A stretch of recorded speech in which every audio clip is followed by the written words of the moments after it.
There comes a moment in every emotionally driven relationship where you realize something profound. It was never really about them.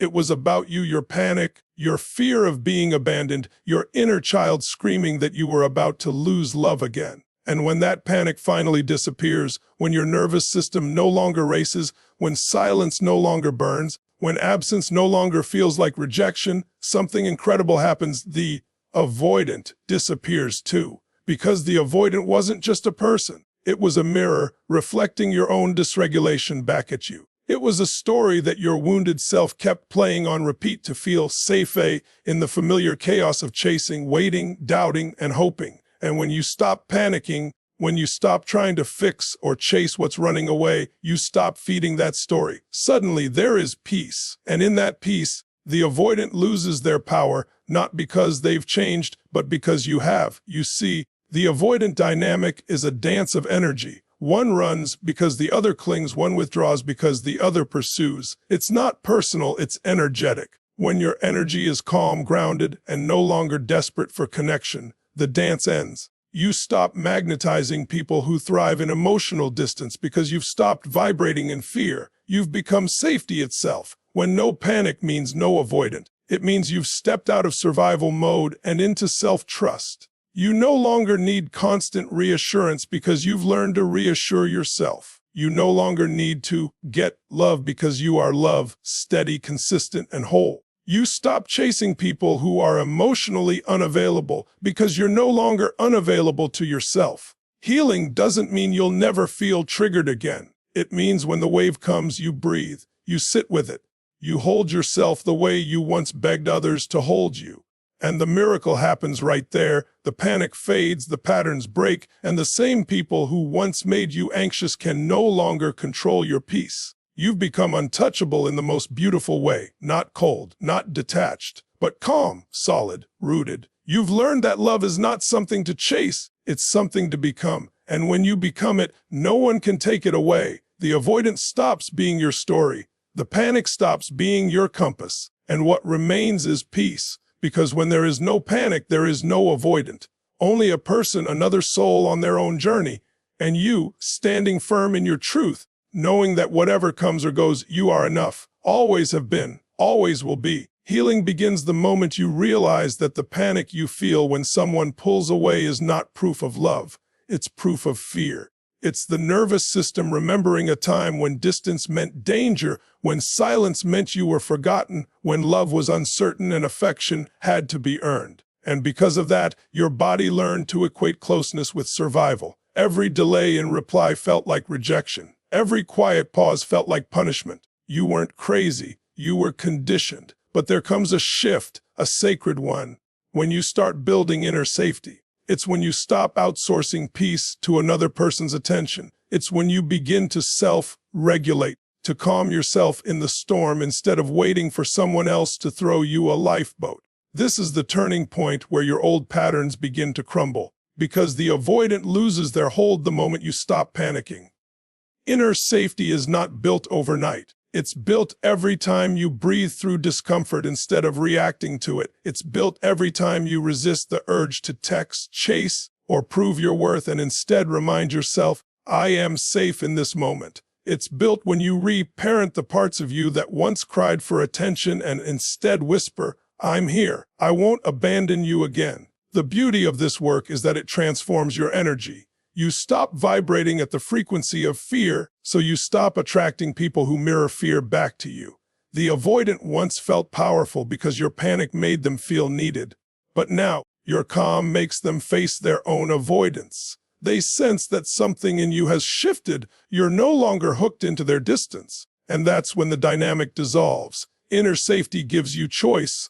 The choice to walk away without collapsing, to stay without clinging, to love without losing yourself. It's the foundation of emotional freedom. You start to notice that the same situations that once sent you spiraling now meet your serenity instead. You become the safe space you've been searching for. This is the essence of true healing, when the trigger comes and you no longer panic, not because the world has changed, but because you have. You trust yourself to handle whatever comes next. And that self-trust is the quiet end of the avoidant dynamic. People often misunderstand detachment. They think it means you stop caring, stop feeling, stop showing up. But real detachment isn't cold, it's clear. It's the ability to stay connected without being consumed, to love without losing your center, to hold space for others' choices without making them reflections of your worth. When you panic, your emotional state becomes dependent on another person's behavior. If they text, you relax. If they don't, you collapse. That's not love, that's emotional dependency. Detachment is the opposite of that. It's the freedom to stay grounded even when someone withdraws. It's the strength to say, I still have peace, even if you need space.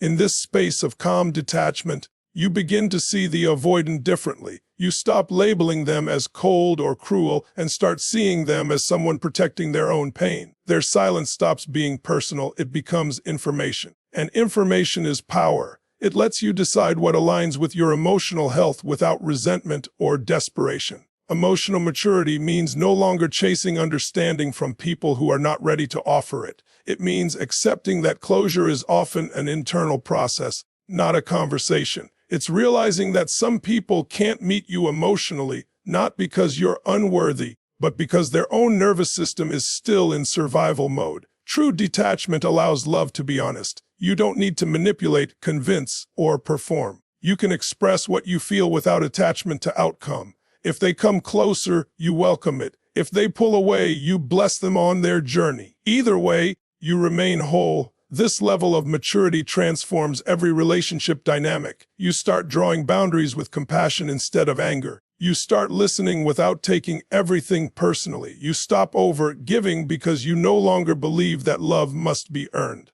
The peace that comes from detachment is magnetic. Ironically, it often draws the avoidant back. Not because you chased them, but because your calm energy feels safe. But by then you've changed. You no longer need their presence to confirm your worth. You simply appreciate their humanity. Detachment is love without fear. It's the space where you can hold others with open hands, not to keep them, but to honor their path and your own. When no panic lives in you, no avoidant can unbalance you. You've mastered the art of staying soft in strength. There's a quiet kind of strength that most people never learn, the strength of not reacting. When you no longer rush to fix, chase, or explain, when you no longer let your emotional state be dictated by someone else's silence or disinterest, that's when you step into real power. In the past, you might have believed that power came from control. If you could just say the right thing, if you could just make them see, if you could just keep the connection alive, you'd win. But that's the illusion of the anxious heart, believing that peace will come after the chaos is solved. True power is when peace comes first. It's when you can say, I don't need to control this. I just need to stay grounded. That single realization breaks every avoidant cycle, because the avoidant dynamic only thrives on imbalance. One person's panic feeds the other's distance. When you no longer feed the chaos, the dance stops. Peace is not passive. It's a decision. A radical act of choosing yourself over emotional chaos. It's you telling your nervous system, I'm safe now. I don't have to fight or prove anything. When you respond with calm instead of panic, your entire reality begins to shift. You start noticing the moments between the triggers, the pauses where clarity lives. You start hearing your intuition again, not the anxious voice of survival, but the calm voice of truth. That's when you see the avoidant differently, not as a villain, but as a teacher who unknowingly helped you find your power. Because the moment you stop reacting, you start observing. And from observation comes understanding of yourself, your patterns, and the parts of you that were seeking validation through chaos. Peace doesn't mean you no longer care. It means you care wisely. You choose where to place your energy. You protect your calm like it's sacred, because it is. And you begin to notice that your peace makes others uncomfortable only when they are still addicted to conflict. So you stop trying to explain your calm. You stop apologizing for your silence. You start realizing that peace is not emptiness, it's fullness. It's the space where love, clarity, and emotional intelligence grow. This is the shift. You used to think you lost power when you walked away. Now you know that walking away peacefully is power. You used to think silence meant weakness. Now you know silence can speak louder than words ever could. And as your energy stabilizes, the avoidance distance no longer hurts. It simply reveals you see who can meet you in peace and who can't.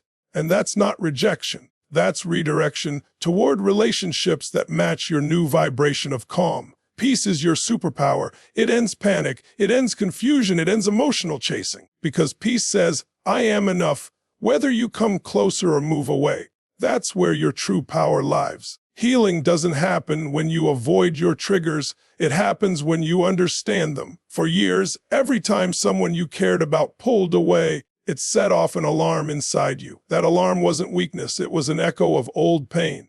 It was your inner child remembering times when love felt uncertain, when warmth could disappear at any moment. You see, panic is just a signal. It's your body trying to protect you from feeling rejected again. But the truth is that alarm system is outdated. It was built for survival in your past, not peace in your present. When you learn to pause and listen instead of reacting, your trigger becomes your teacher. It's saying, look here, this part of you still believes you'll be abandoned. Instead of trying to suppress that pain, you bring compassion to it. You sit with yourself, breathe, and say, it's okay to feel afraid, but I am not that child anymore. That's where transformation begins. Because every time you regulate through a trigger, you rewire your nervous system. You teach your body a new truth: discomfort is not danger. This practice is what dissolves the avoidant dynamic from your life. Because when you stop reacting in fear, you stop reinforcing the emotional distance. The avoidant silence becomes just silence,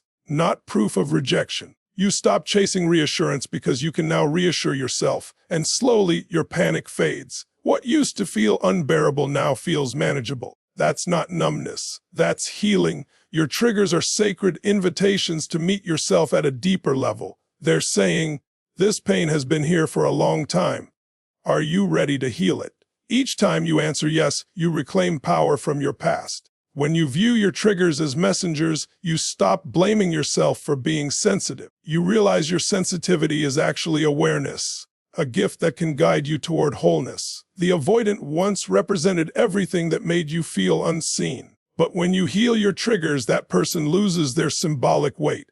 They become just human, imperfect, limited, and no longer in control of your emotional state. This is what no panic truly means. It's not that you never feel pain again, but that you no longer let pain run your life. You meet each wave with presence instead of resistance. You say, thank you for showing me what still needs love. And the miracle is, the more you do this, the less you attract people who trigger your wounds. Because the universe stops sending lessons once you've learned them. Your peace expands. Your relationships soften. And you become the person your younger self needed all along, calm, loving, and safe within your own being. There is a deep peace that comes when you finally trust yourself more than you need reassurance from anyone else. It's one of the most powerful emotional milestones you'll ever reach, and one of the hardest to cultivate if you've lived your life in relationships that made you doubt your worth. When an avoidant partner pulls away, the anxious part of you starts spinning stories. What did I do wrong? Are they losing interest? Should I say something or wait? That panic isn't really about the present moment. It's about your nervous system searching for safety in someone else's stability. But the truth is, no one else can give you that safety for long. They can comfort you, yes. They can reassure you, yes. But if your self-trust isn't built, their words will fade and the panic will return. You'll find yourself chasing their reassurance again and again until you realize that what you're really craving isn't their attention.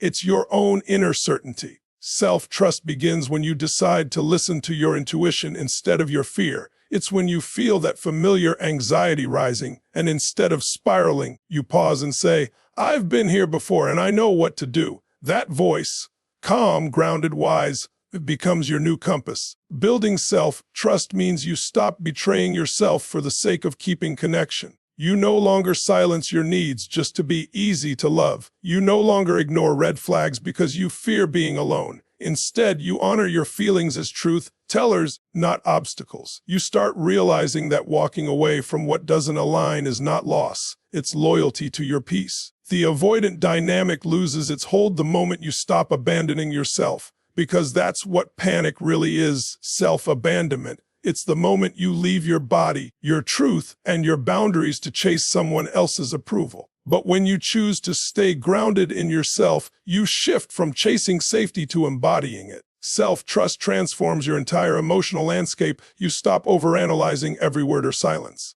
You stop assuming the worst because you've learned that no matter what happens, you'll handle it.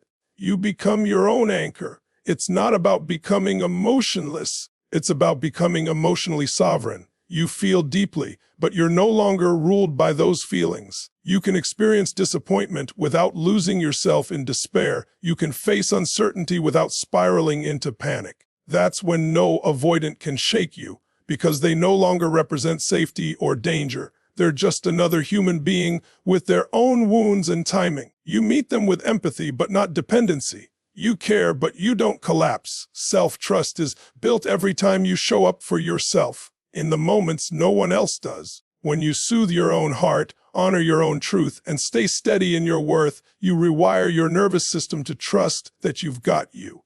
And that, my friend, is freedom. When no panic means no avoidant, it's because self-trust has finally replaced the old addiction to external reassurance. You are home, within yourself. There's a moment in every healing journey where you finally stop asking, "Why did this happen?" and instead whisper, "It happened, and I survived." That's the power of acceptance. Obsession is what happens when the mind refuses to accept what the heart already knows. It's your brain looping on unanswered questions, replaying every detail, looking for a way to rewrite the past. It's exhausting, and it keeps you stuck. The avoidant dynamic feeds off that loop. Your mind keeps trying to make sense of why someone can't meet you emotionally, as if understanding it will make it hurt less. But healing doesn't come from figuring them out. It comes from accepting what is. Acceptance doesn't mean you approve of what happened. It means you stop fighting reality. You stop pouring energy into trying to make the past different or the person more available. You start releasing control. The reason this is so freeing is because panic is resistance in disguise. It's your nervous system saying, "I can't handle this." But when you accept, you tell your body, "We can handle this." And just like that, your system begins to relax. Acceptance softens you. It allows grief to flow instead of getting trapped in analysis. It lets tears cleanse instead of control. It reminds you that life is not always fair, but it's always teaching you something sacred about yourself. When you accept, you reclaim your power from the what-ifs. You stop checking your phone 100 times a day. You stop waiting for closure from someone who may never give it. You stop hoping that one more message will change the story. You finally say, "I release you, not because I don't care, but because I care about my peace more." That's when the obsession ends. That's when the avoidant disappears. Not because they've changed, but because you've stopped orbiting around their energy. You've stepped out of the gravitational pull of uncertainty and landed in the stability of self-acceptance. Acceptance doesn't close your heart, it opens it to reality, to wisdom, to the next chapter. It says, "I can love someone deeply and still let them go." It's not defeat, it's maturity. Because it takes far more strength to surrender than to chase. And when you finally reach that point, where you stop needing answers, stop needing control, stop needing them to be different, you realize something beautiful. Peace was waiting for you the whole time. It just needed you to stop fighting what is. So breathe. Let the obsession melt. Let the questions rest. You don't need to figure everything out to move forward. You just need to accept that you are okay, right here, right now. That's when panic dissolves and the avoidant fades from your story. You've made peace with reality, and that's the kind of freedom no one can take away. Most people confuse attachment with intimacy. They think closeness means losing boundaries, merging identities, and needing each other to feel whole. But true intimacy doesn't come from dependence. It comes from emotional independence. When you live in panic, your relationships are built on fear. Fear of being left, fear of being unseen, fear of being unchosen. You start bending yourself to fit someone else's emotional availability, hoping they'll stay if you just love them right. You think, if I can just be perfect, they won't leave. But that kind of love is not connection.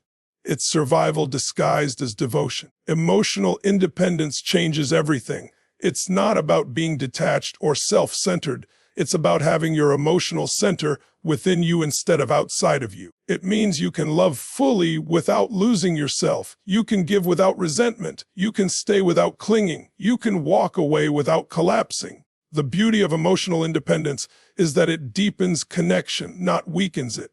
When you no longer rely on another person to regulate your emotions, you create space for authentic love to exist, because love can only breathe where there is freedom. The avoidant dynamic thrives on imbalance. One person becomes the regulator, the other becomes the runner.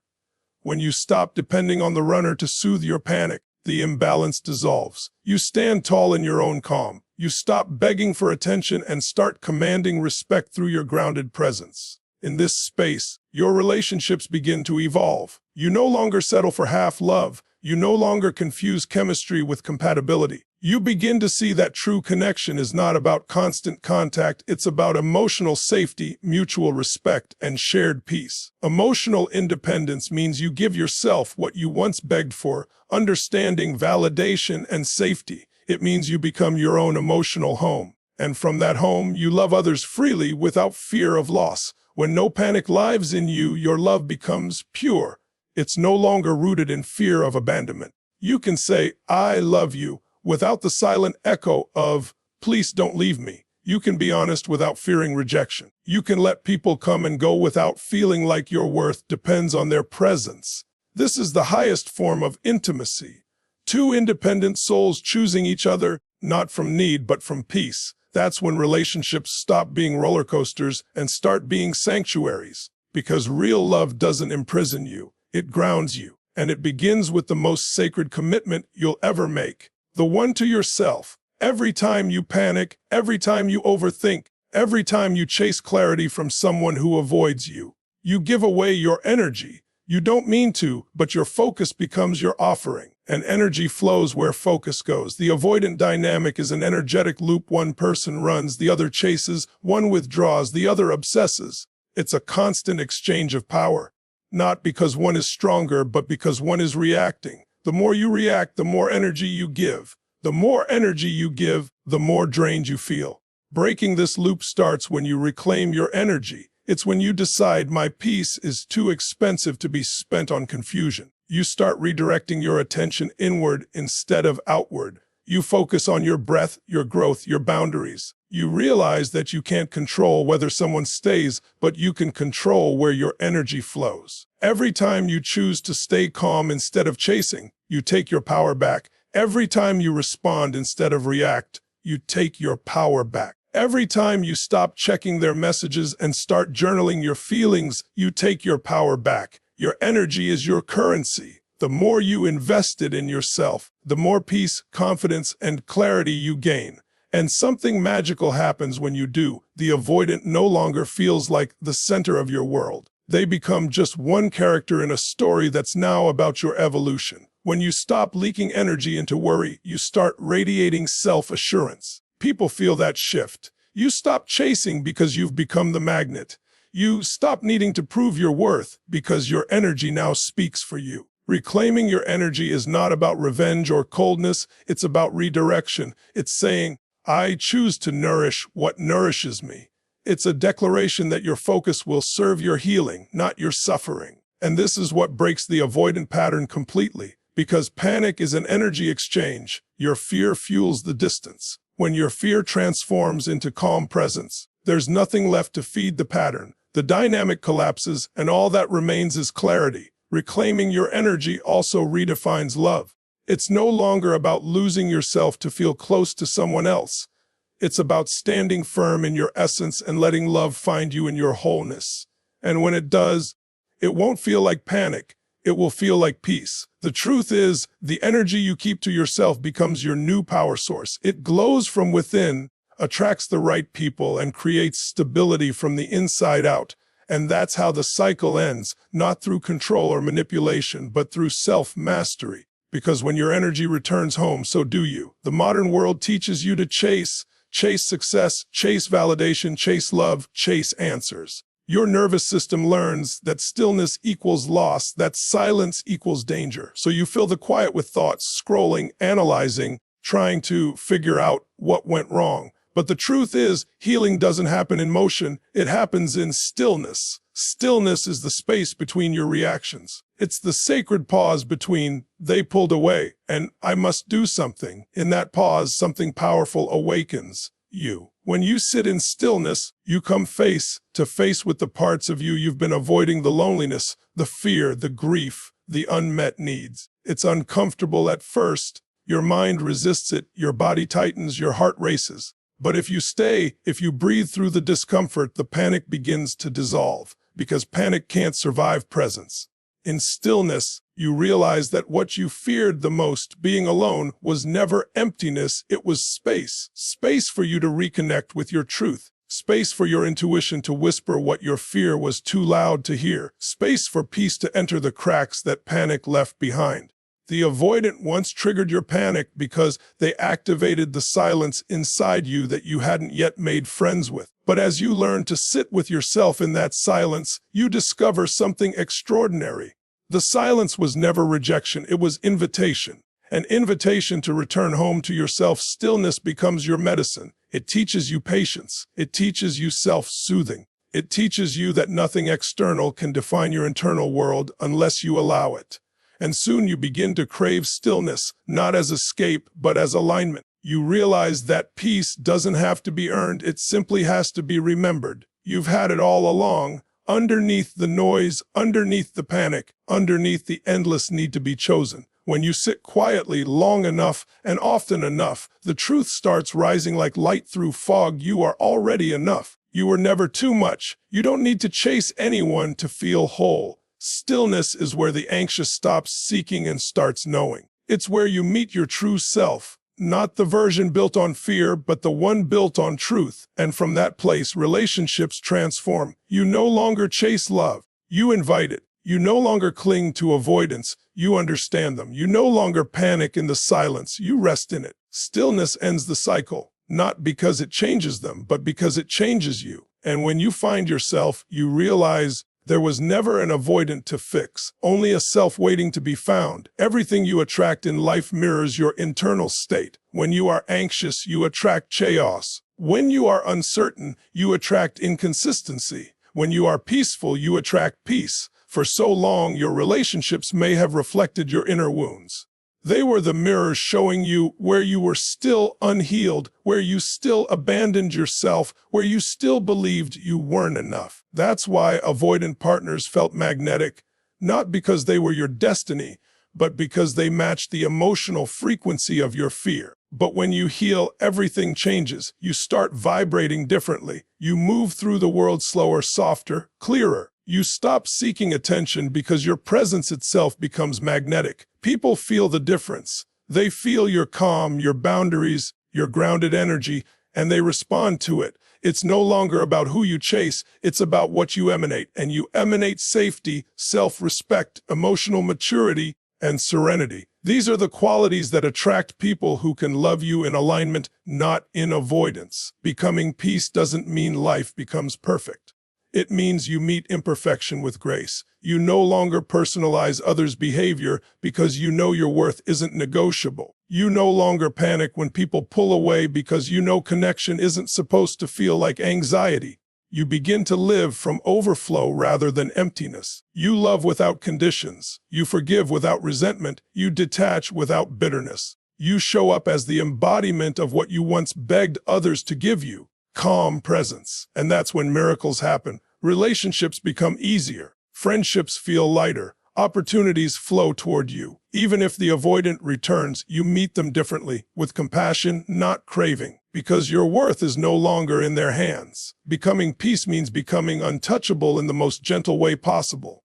Not hard, not distant, but so deeply rooted in yourself that nothing external can shake your foundation. Your nervous system, once wired for chaos, is now tuned to calm. Your body, once driven by fear, now moves with trust. Your mind, once obsessed with control, now rests in surrender. And the irony is, this is the energy that brings everything you once chased. When you stop grasping, love flows freely. When you stop panicking, connection deepens naturally. When you stop running from silence, clarity finds you. When no panic means no avoidant, what you're really saying is, I have returned to peace, and peace is where I belong. There comes a moment in every healing journey when you stop asking, why did they pull away? And begin asking, what inside me needed them to stay? That's the moment of awakening. The panic you once felt wasn't about them. It was about your own forgotten self calling you home. You thought the silence between you and the avoidant was punishment, but it was preparation, the universe removing noise so that you could hear your own truth again. Every tear, every sleepless night, every unanswered message was part of your initiation into emotional freedom. When you stop reacting to absence with panic, something extraordinary happens. Your nervous system stops fighting itself. You no longer live in survival mode. You begin to experience life as it is, not as your fears project it to be. The space that once terrified you now feels sacred. The solitude that once burned now feels like peace. You've replaced urgency with patience, obsession with awareness, and attachment with connection. That shift from panic to presence is the moment you stop being the chaser and become the chooser. The avoidant was never your enemy. They were a mirror, showing you your own unhealed attachment to fear. Once you see that, you no longer hate them for running. You thank them for revealing what you needed to heal. Because when no panic means no avoidant, it's not that you've lost someone. It's that you've transcended the pattern that kept you trapped in emotional loops. You've stopped trying to fix someone else's capacity to love and started expanding your own. This peace, this grounded, unwavering stillness is not weakness. It is power, the kind of power that doesn't shout but whispers, I am whole. You now stand in a different kind of strength. The strength of someone who has learned that love doesn't require panic, connection doesn't demand fear, and self-worth doesn't depend on external validation. You've become the person your younger self needed, the person who can love without losing themselves. And now, as you walk into your future, you'll notice something beautiful. Your relationships begin to reflect your peace. You attract people who can meet you, not fix you. You attract situations that support your calm, not challenge it. You feel safe in your body, clear in your mind, and open in your heart. You've reprogrammed your nervous system to trust again, not because someone stayed, but because you did. That is the deepest form of healing there is. So, when you find yourself in a moment of silence again, don't rush to fill it. Breathe. Smile. Let the quiet remind you of how far you've come. You no longer fear detachment. You understand it. You no longer panic in the unknown. You find peace there. Because now you know when no panic means no avoidant, it means you've mastered the one thing that always mattered most, yourself. Thank you for walking with me through this journey of truth, healing, and self-discovery. If you've made it this far, it means your soul is ready to stop running from your emotions and start embracing them. Remember, peace isn't the absence of pain, it's the presence of awareness. Every time you choose calm over chaos, presence over panic, self-respect over self-abandonment, you are rewriting the story of your life. Let this message live in your heart. You don't need to chase what's meant for you. You don't need to beg for love that recognizes you. You don't need to panic when someone pulls away. Your peace is your power. So as you move forward, hold your head high. Speak gently to yourself. Choose softness over struggle. And never forget, when you become peace, everything that's meant for you will feel peaceful too. Thank you for being here, for listening with your heart, and for daring to grow. Until next time, breathe deeply, love bravely, and stay grounded in the calm truth that you are enough. Goodbye for now. And remember, when no panic means no avoidant, it means you found your way home.